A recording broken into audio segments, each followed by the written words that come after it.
Super এইটের শুরুটা হওয়ার কথা ছিল জমজমাট এক ম্যাচ দিয়ে।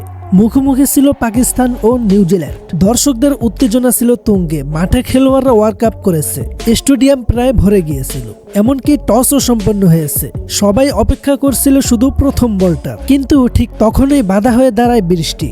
প্রথমে মনে হয়েছিল শুধু সামান্য সময়ের জন্য খেলা বন্ধ থাকবে। খেলোয়াড়রা মাঠ ছাড়লেও দর্শকরা আশা ছাড়েনি। বারবার কভার খোলা হচ্ছিল, আবার লাগানো হচ্ছিল, মানে পরিষ্কারই বোঝা যাচ্ছিল ম্যাচটা শুরু করানোর চেষ্টা চলছিল। কিন্তু সময় যত যায় মাঠ তত ভিজতে থাকে। আউটফিল্ড একেবারে খেলার অযোগ্য হয়ে যায়। অনেকক্ষণ অপেক্ষার পর আম্পায়াররা শেষ পর্যন্ত ম্যাচটি পরিত্যক্ত ঘোষণা করেন। ফলে নিয়ম অনুযায়ী পাকিস্তান ও নিউজিল্যান্ড দুই দলকেই 1 পয়েন্ট করে দেওয়া হয়। কাগজে এটা সমান ফলাফল, কিন্তু বাস্তবে দুই দলের জন্যই বড় ক্ষতি। কারণ এই ম্যাচে জয় পেলে যে দল 2 পয়েন্ট পেত তারা গ্রুপে এগিয়ে যেত এবং রান রেটেও বড় সুবিধা পেত।